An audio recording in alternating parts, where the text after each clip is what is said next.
kami dari kelompok 8 dari mata kuliah Etika Komunikasi. Jadi pada kesempatan kali ini kami mendatangkan narasumber langsung dari ahlinya di bidangnya, di dalam bidang tema yang kami ambil yaitu tema halal. Boleh silahkan diperkenalkan dirinya terlebih dahulu Bapak. Baik, perkenalkan, nama saya Muhammad Hudori. Sebelumnya salam dulu mungkin ya. Iya. Assalamualaikum warahmatullahi wabarakatuh. Waalaikumsalam warahmatullahi wabarakatuh.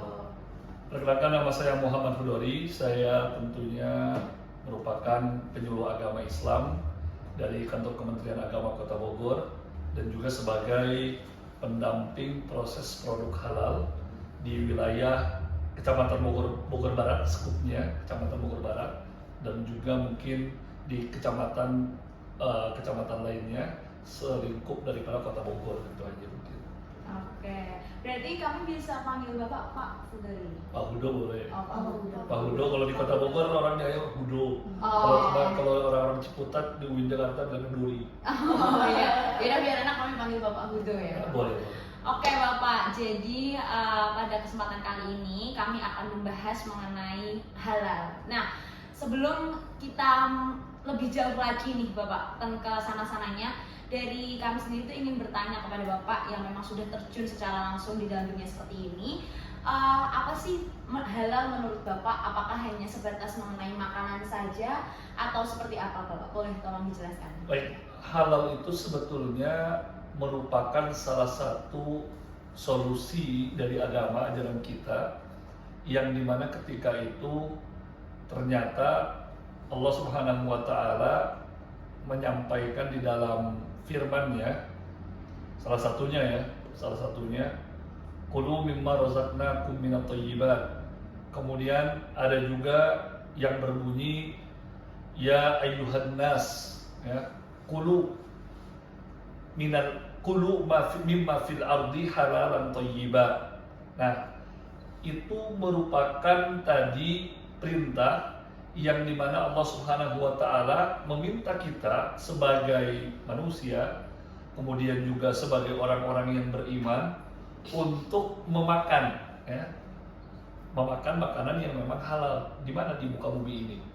Nah, memang ayat itu ya terkhususkan kepada seolah-olah makan. Nah, seolah-olah makan ya. Padahal enggak, bukan hanya makanan. Baik itu makanan maupun minuman, kemudian juga obat-obatan, ya, apa yang memang dikonsumsi oleh kita itu seluruhnya memang diminta untuk statusnya halal, ya. Nah, halal itu bisa disederhanakan lagi, mungkin dikatakan boleh, ya. Nah, tetapi kalau halal itu memang rata-rata untuk konsumsi, ya. Nah, kemudian juga saat ini berkembang lagi, fikih itu kan sifatnya tentunya dinamis, ya kan, terus berkembang. Tidak hanya dari segi ya tadi produk gitu kan, nah seperti obat-obatan, kemudian juga seperti yang namanya makanan dan minuman atau hal-hal yang lain ya, seperti bahan-bahan kimiawi. Kira-kira ada nggak sih ya bahan-bahan kimiawi atau biologi yang sekiranya ternyata setelah ditelaah itu, mohon maaf, ada zat yang memang tidak diperkenankan. Nah, dia misalkan diambil dari unsur babi, ya kan? Atau misalkan terdapat alkoholnya berapa persennya. Nah, itu tentunya tadi yang akan mempengaruhi daripada kehalalan dan keharamannya. Nah, itu kalau dari segi produk. Nah, ternyata ada juga yang memang non produk, artinya jasa misalkan. Karena di jasa juga kita melihat ada yang misalkan tadi terkait dengan pengemasan, ya kan? Yeah. Nah, kemudian juga jasa pengantaran, pengolahan dan sebagainya. Nah, jadi tidak berbicara tentang produk, tetapi juga berbicara tentang jasa. Nah, kalau misalkan kita lihat dari segi pengemasan, kira-kira sudah betul atau belum? Kira-kira sudah halal atau belum? Nah, itu nanti kita akan bicara di situ. Nah, apalagi, ya kan? Bahwa berbicara soal halal tidak berbicara tentang hanya bahan saja gitu loh, bukan bahan dasarnya saja yang berbicara halal itu. Jadi nanti kalau kita berbicara tentang tadi proses penerbitan sertifikasi halal, apakah hanya tok dalam tadi bahan? Oh enggak, ternyata luas daripada itu, gitu kan. Nah kita itu baru berbicara soal tentang halalnya ya. Sering kita mengatakan nanti halal itu disandingkan dengan kata apa? Toyib. Oh iya. Nah, ya, disandingkannya dengan toyib, maka sebutnya halalan toyiban, gitu kan. Nanti penjelasan toyib itu berbeda dengan yang namanya halal. Kalau halal itu mungkin bahasa sederhananya diperkenankan, kalau toyib itu secara sederhananya dibahasakan dengan baik, gitu loh. Boleh dan baik. Gitu. Iya. Oke, baik Bapak. Tadi kan Bapak sempat menyinggung mengenai sertifikasi halal. Nah, ini mungkin kami akan sedikit menjuru ya Bapak ya, sedikit menjuru ke UMKM Bapak. Nah, mengenai UMKM sendiri, apa sih Bapak tantangan terbesar dari para UMKM ini ketika memang para pihak UMKM ini tuh ingin mendapatkan sertifikasi halal seperti itu dari kami? Kalau bagi saya, tantangan terbesar bagi UMKM selama saya mendampingi itu adalah kemauan mereka sendiri. Kenapa tuh Bapak? Kalau bisa kemauan mereka sendiri? Karena pertama, ya segala hal itu tentunya berangkat dari mereka, gitu loh. Betul. Mereka sebagai pelaku, ya kita biasa menyebut dengan istilah PU, pelaku usaha, gitu kan. Kalau mereka mau, ya kan, saya kira tidak akan ada yang tidak bisa, gitu loh. Kalau mereka mau berangkat dari situ, ternyata kan mereka sendiri ternyata terkendala dari kemauan mereka. Cek Sunda gitu, bahasa Sunda sebutnya hare-hare gitu. Mau enggak gitu kan. Dari ujung-ujungnya ketika itu setengah hati dan mohon maaf gitu loh. Ketika setengah hati pun itu ternyata tidak maksimal di akhir nanti gitu kan. Karena ketika dalam prosesnya kita akan banyak meminta ya data-data terkait dengan bahan, proses gitu kan, produknya seperti apa, bagaimana cara pengolahannya, kan itu kan tentunya kita akan minta gitu loh. Dalam sistem jaminan produk halal itu kan setidaknya kita juga harus memenuhi standarnya. Sejauh apa sebetulnya komitmen? Makanya komitmen itu berangkat daripada keinginan dia sebagai pelaku usaha. Nah maka kendala itu yang paling umum bagi saya temukan itu adalah keinginan mereka atau bahasanya mungkin sekiranya tadi komitmen mereka mau nggak gitu loh. Nah mungkin yang kedua barulah tadi kepada birokrasi. Artinya ada proses yang mereka harus lewati, ada prosedur yang mereka harus lalui gitu. Jadi tidak serta merta ketika mereka tadi mengajukan sertifikasi halal itu ternyata langsung kita buatkan, kan bukan gitu loh. Nah kebetulan saya tadi pendamping. Kalau pendamping itu hanya mendamping, bukan menerbitkan. Nah itu kami ulang-ulang, Bu mohon maaf kami di sini hanya P3H, pendamping proses produk halal. Jadi yang menerbitkan bukan kami, yang menerbitkan itu langsung dari BPJPH, dalam hal ini Badan Penyelenggara Jaminan Produk Halal, gitu kan. Nah jadi kalau misalkan tadi BPJPH sudah menerbitkan, ya berarti kan memang jelasnya tadi sudah dianggap lengkap datanya. Nah kami hanya mengantarkan, bahasanya begitu. Nah kemudian yang selanjutnya, yang ketiga, yang memang menjadi kesulitan masyarakat itu adalah kesadaran, ya kan. Banyak yang nggak tahu. Saya yakin pertama kali kami sosialisasi terkait dengan sertifikasi halal, contoh deh, kami waktu itu ke tukang gorengan. Tukang gorengan jawabnya simpel, buat apa? Agar terjamin Pak produknya, ya kan. Kemudian juga ada kemanfaatan lain, misalkan ini menjadi salah satu daya tarik untuk para konsumen, kan begitu ya. Nah, tetapi kan mereka juga belum menyadari itu, gitu loh. Jadi banyak masyarakat yang belum sadar, ya. Apalagi sesuai Undang-Undang Nomor 33 Tahun 2014 terkait tadi, ya jaminan produk halal, amanat jelas. Seluruh produk kelak itu akan bersertifikat halal, begitu. Baik dari makanan, minuman, kemudian obat-obatan, kemudian nanti sampai kepada seperti yang mungkin teteh-teteh ini ya, mbak-mbak ini pakai skincare, gitu kan ya, make up, itu kan berkelanjutan, gitu kan, termasuk mungkin yang sifatnya mungkin seperti fashion ya, pakaian dan sebagainya, itu mungkin ada pertimbangannya lah nanti oleh BPJPH, tapi berkala tentunya. tapi Bapak kita tindak lanjut ya terkait tadi sertifikasi halal gitu. Di Kecamatan Bogor Barat sendiri itu yang Bapak sebagai penyuluh ini banyaknya itu apakah di bidang makanan minuman atau malah di sektor lain gitu? Oke, menarik. Nah, saya perlu jelaskan dulu karena kebetulan kami ini P3H ini hanya mendampingi dengan skema self declare, maka kemungkinan besar yang kami urusi ini hanyalah tadi makanan dan minuman. Itu satu. Kenapa self declare? Jadi di sertifikasi halal ini ada 2 jalur atau 2 skema kita bilangnya. Jalur pertama itu reguler. Reguler itu berarti kan umum, ya. Dia menggunakan jalan utama yang dimana ketika itu ada permohonan pengajuan yang diajukan oleh PU pelaku usaha untuk mendapatkan sertifikat halal itu. Kemudian ketika itu mereka juga tentunya nanti setelah melakukan tadi pengajuan, kemudian SJPH-nya gitu kan. Nah, itu akan diaudit. Mereka tuh, ya, mereka akan diaudit. Diaudit oleh siapa? Oleh auditor. Dari mana? Dari LPH, Lembaga Pemeriksa Halal dalam hal ini. Nah, nanti kan akan sampelnya akan dicek gitu loh. Misal, ya kan, kalau dia berbahan obat-obatan atau kimiawi itu akan dibawa ke lab, ya kan. Kalau misalkan tadi mungkin seperti tempat makan atau rumah makan dan sebagainya, akan dilihat kelayakan daripada dapurnya, kira-kira layak atau enggak gitu kan. Kemudian dilihat oh ternyata ini pancinya udah gosong banget gitu kan, atau misalkan ternyata bawahnya kotor. Nah itu kan nanti para auditor yang menentukan itu. Nah di sisi lain memang mereka juga harus punya penyedia halal gitu loh.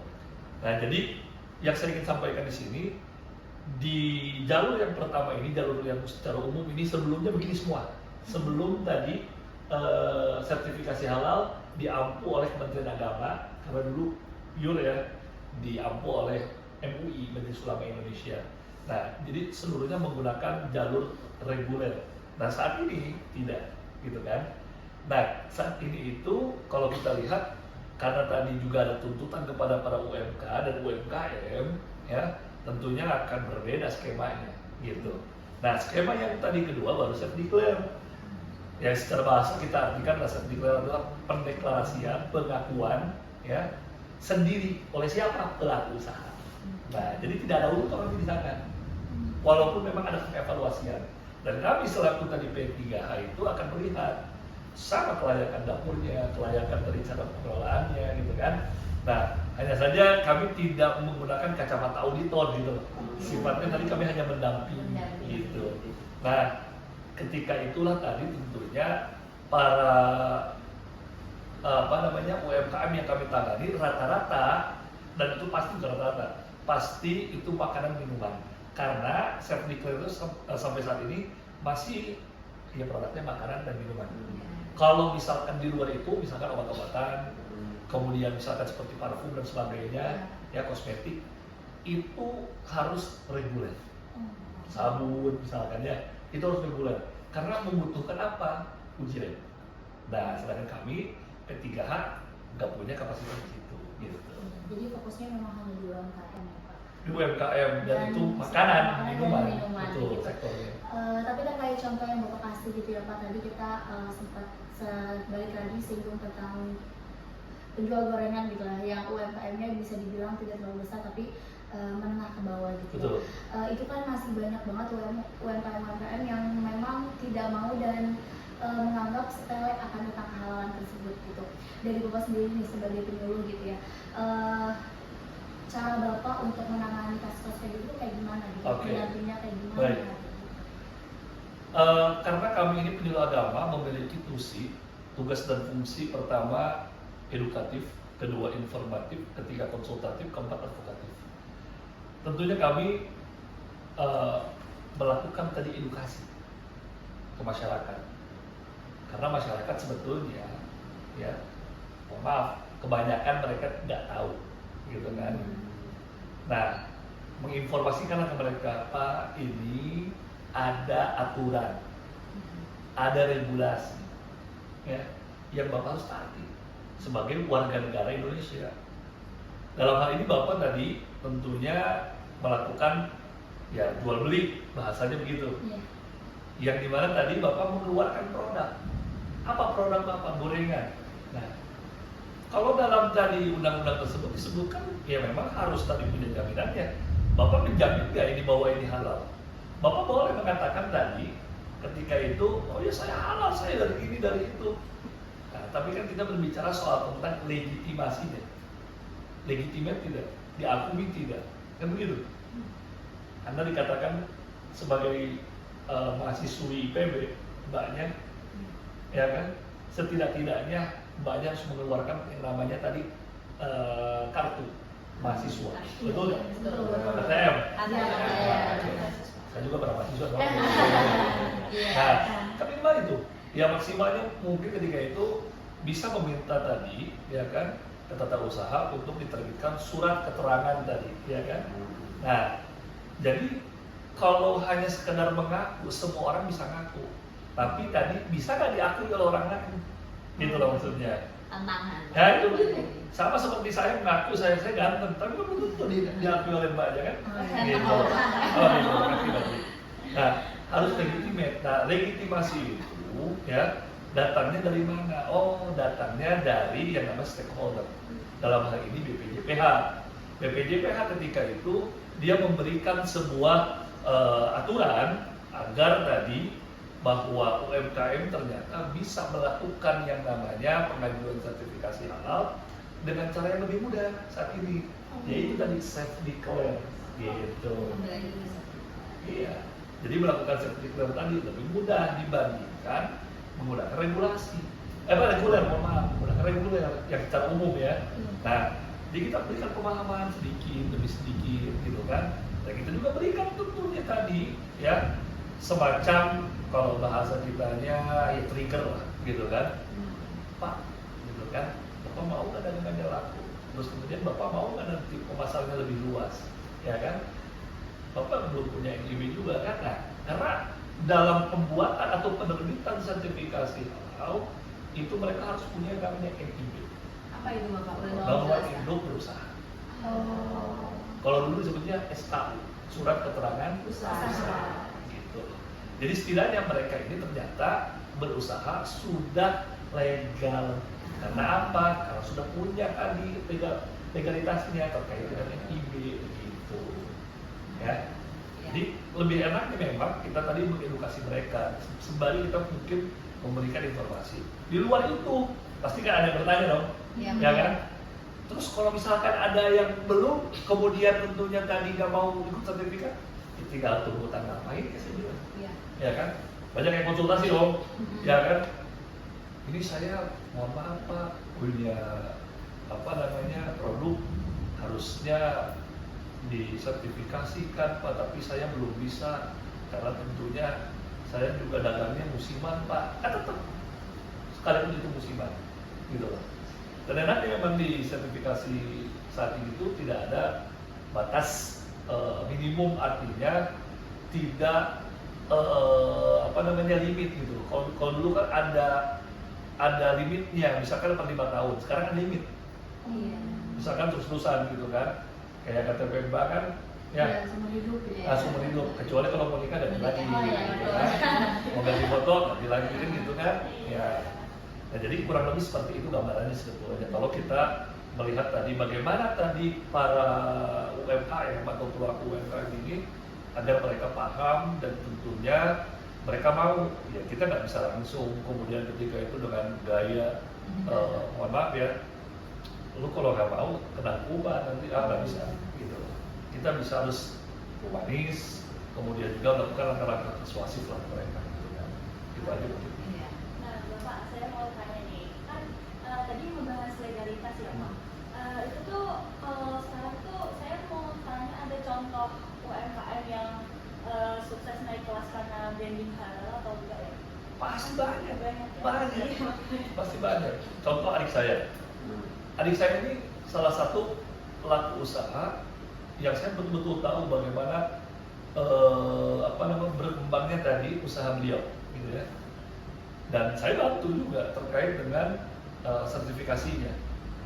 Kenapa tadi meningkat? Pertama, ada garansi, ya kan?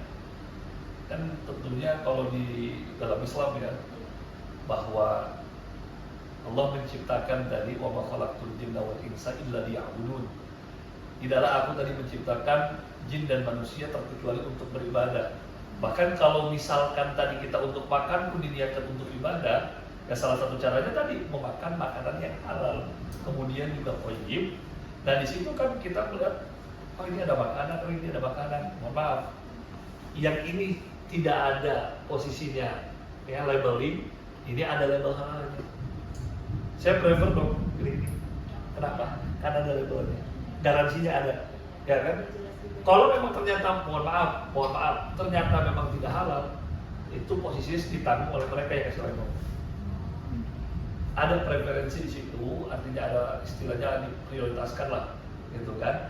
Ini kalau nggak percaya boleh tes aja, ya kalau nanti kakak-kakaknya semua mau melakukan yang namanya sosial eksperimen gitu kan?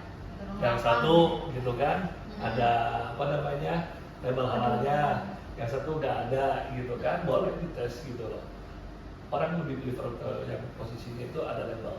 Mau bagaimanapun, ya tentunya kita makan bukan hanya sekedar makan kemudian kenyang, tapi juga bisa bernilai ibadah, tentunya juga aman buat kita gitu kan, secara kesehatan gitu kan, dan juga ternyata secara spiritual dalam ini secara agama gitu kan, jadi aman gitu loh. Nah pasti di situ akan berkembang.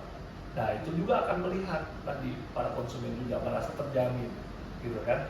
Oh iya benar, ini mah enak kayaknya, kita nggak pusing lagi, nggak mungkin pakai produk-produk atau pakai bahan-bahan yang mahal gitu. Secara logikanya begitu. Berarti transparansi produknya juga jelas ya Pak? Ya. Nah terus kan saya ini yang gimana tuh caranya UMKM tuh bisa memanfaatin tren ini tuh bisa untuk menjual produk mereka gitu. Nah, kalau tadi bagaimana caranya UMKM itu untuk menjual produk mereka dari segi tadi kehalalannya, ya tentunya tadi banyak cara ya. Kalau orang berjualan itu kan tentunya harus menguasai terkait dengan ilmu marketingnya, gitu kan? Ya kan? Ya. Marketnya siapa gitu loh sasarannya. Kalau marketnya orang non muslim ya nggak usah ngomongin soal kehalalan gitu maksudnya, ya kan? Lu mau menjual misalkan, mohon maaf, di daerah yang memang non muslim secara mayoritas nih, gitu kan? Kemudian lu bilang, ini halal, halal. Ya non muslim bisa jadi sebagian orang pun tidak akan tadi uang gitu, bodo amat gitu kan? Tapi juga bisa jadi di daerah yang non muslim secara umum, ya misalkan kita ke Cina nih, ya kita ke Cina. Kemudian ketika itu kita coba cari produk yang halal, itu kayak nyari namanya jarum dalam jerami, saking sulitnya, gitu kan? Nah ketika ada pasti langsung diambil. Sekalipun itu mungkin kita kurang suka makanannya, tapi karena dia mungkin halal, kita prefer ke situ, gitu loh. Nah jadi memang marketingnya tadi yang harus diperkuat, gitu loh. Kan namanya orang dagang harus tahu cara memasarkannya, kemudian siapa target pasarnya. Kalau misalkan, sorry nih, ya saya sedikit lah paham, karena ya keluarga saya banyak orang dari pengusaha lah gitu kan, untuk adik saya. Ya entah misalkan juga tadi ada orang tergiur itu karena diskonnya, ya kan, promo gitu kan, beli 1 dapat 10 kan, siapa yang nggak mau? Yang nggak mau kan pasti pelaku usaha, makanya gitu kan, kita nggak ada betul. Paling banter itu ya kan buy one get two gitu kan, buy one get one gitu kan, gitu kan. Kalau buy one get kan itu gitu kan. Nah, jadi kiranya kalau menurut saya pribadi terkait dengan bagaimana tadi caranya tergantung dia, gitu kan. Packagingnya kayak gimana sih sebetulnya ketika pemasaran gitu kan.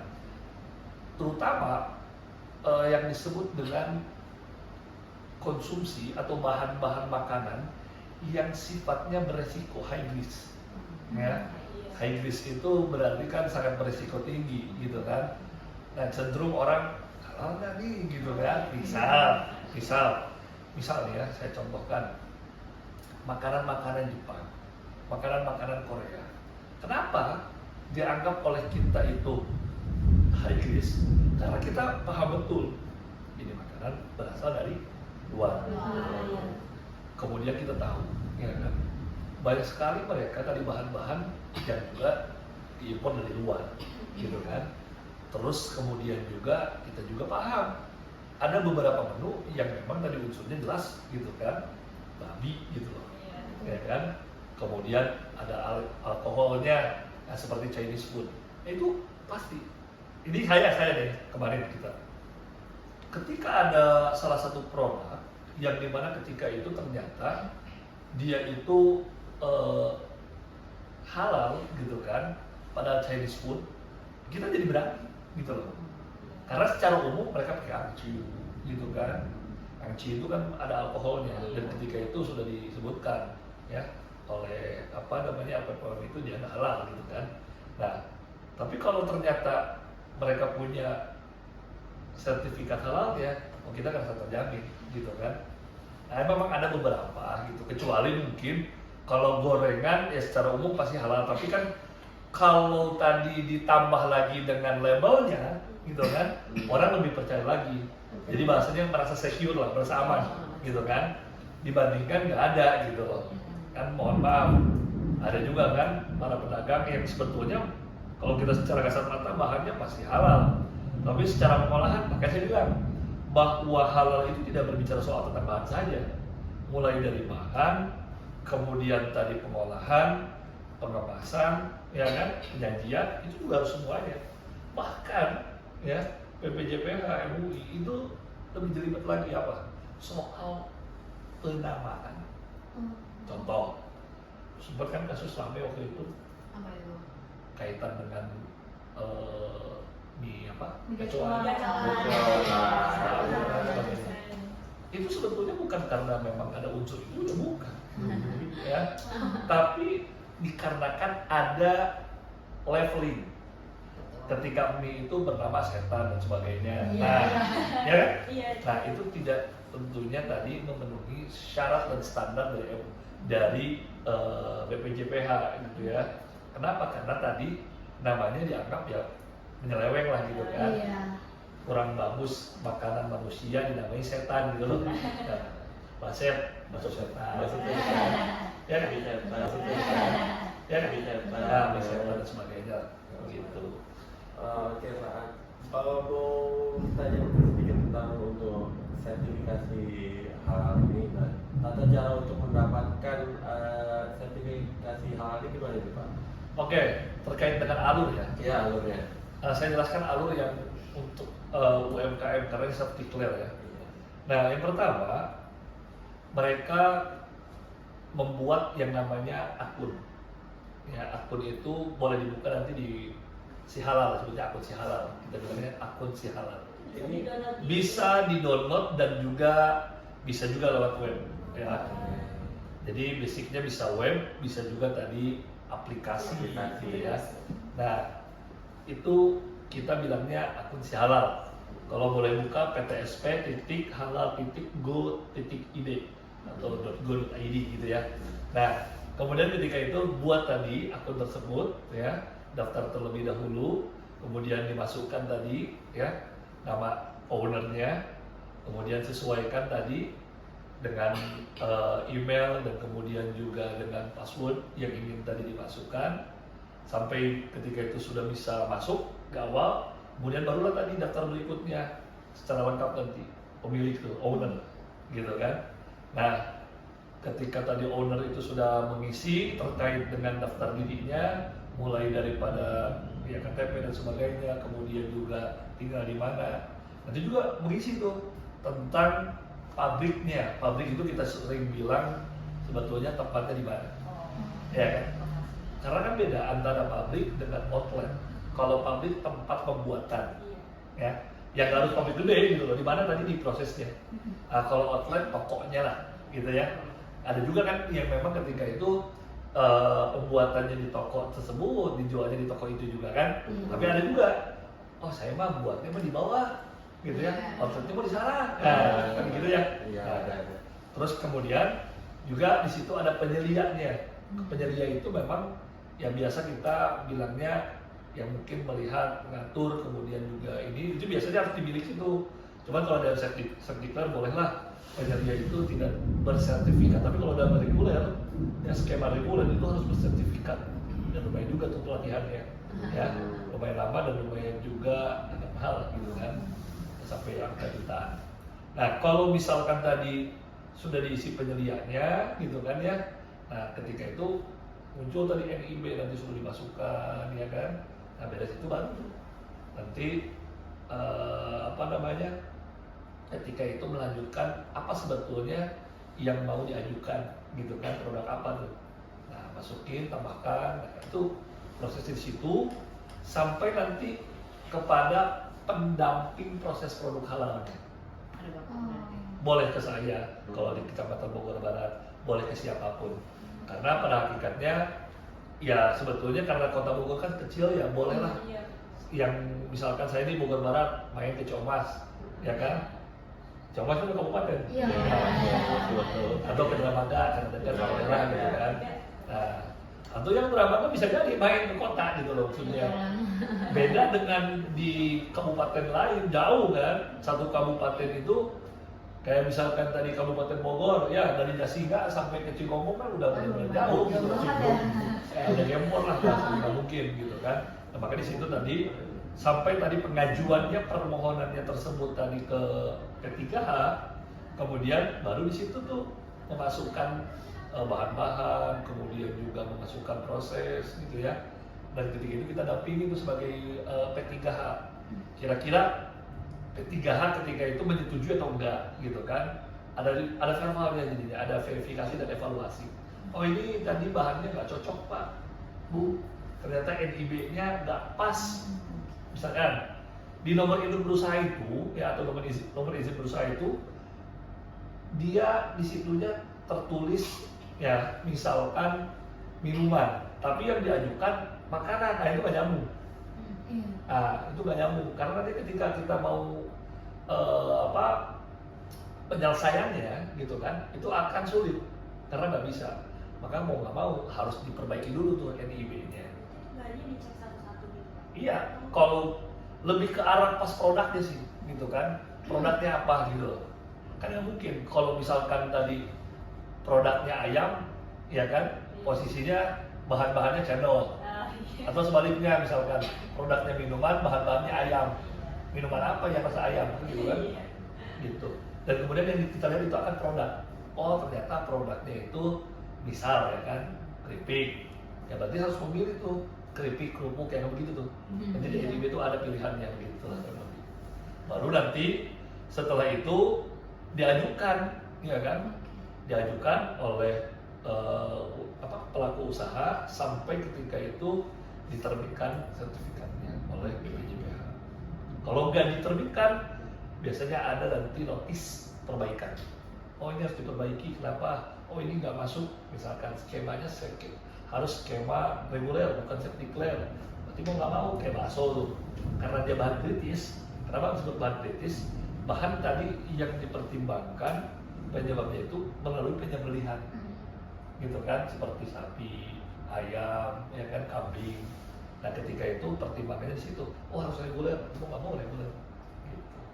Nah Pak, berbicara soal branding nih Pak, nah gimana sih cara dari pihak terkait untuk menginfluence para pedagang atau yang khususnya di sini kan konteksnya UMKM, gimana caranya itu menganggap kalau si sertifikasi halal ini bukan sekedar label aja, tapi punya value sendiri. Nah gimana sih dari pandangan Bapak atau BPJPH tadi itu menganggap bahwa produk ini tuh mendukung era sustainability dan juga ethical consumption gitu. Oke.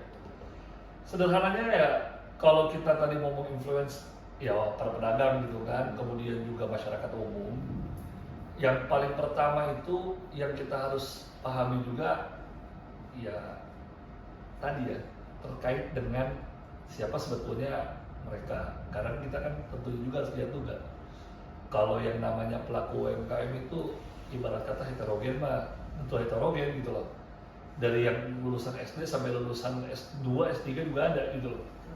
Sekarang kan nggak mungkin kita menyamakan tadi persepsi atau menyamakan frekuensi ya dengan yang dimana ketika itu berbeda-beda cara pandangnya. Misalkan nggak mungkin semua nih, kan suka tuh sering banget mereka tuh pada hadir, ya kan? Yang ketika itu paham, oh iya penting, gitu kan? Yang ketika itu ngek doang gitu, padahal nggak paham, gitu kan? Nah, ya memang karena tadi sebagian orang itu, mohon maaf, ada yang melek, ada yang nggak melek. Tadi balik lagi saya bilang ada yang nyadar, ada yang enggak. Bahkan ternyata ketika sudah disodorkan pun belum tentu melek gitu loh. Iya. Mohon maaf nih. Bulan Netra kita asongin nih, misalkan data, Pak ini Pak silakan kebaca nggak? Tidak. Nah, kurang lebih seperti itu. Orang ketika itu memejamkan mata, artinya nggak melek. Sekalipun kita akan mengatakan A, B sampai Z, ya kan? Mereka tidak akan pernah tersadarkan. Kenapa? Karena mereka bukan tidak dihampiri dan tidak diedukasi, tetapi karena mereka menutup diri, gitu loh. Memejamkan mata mereka, gitu loh. Nggak mau baca, ya gimana? Sama seperti orang buta. Pak baca, geblek, saya nggak bisa baca. Gitu loh. Nah, jadi kita juga harus tahu sasarannya tadi. Oh, yang memang seperti ini, yang SD, berarti kan pelan-pelan tadi kan, agar mereka memahami bahwa ini pertama kewajiban mereka sebagai siapa? Produsen, ya, sebagai pelaku usaha. Nah, kemudian disampaikan juga kepada mereka yang kedua, kewajiban tadi produsen itu kan jelas membuat sertifikasi. Yang kedua, kemanfaatannya untuk apa? Kemanfaatannya itu untuk memberikan kenyamanan, ya kan, dan juga jaminan daripada produk yang dijual dan dibuat oleh produsen kepada siapa? Kepada konsumen, ya kan? Kan ada tuh ya regulasi aturan terkait dengan yang namanya perlindungan konsumen, ya kan?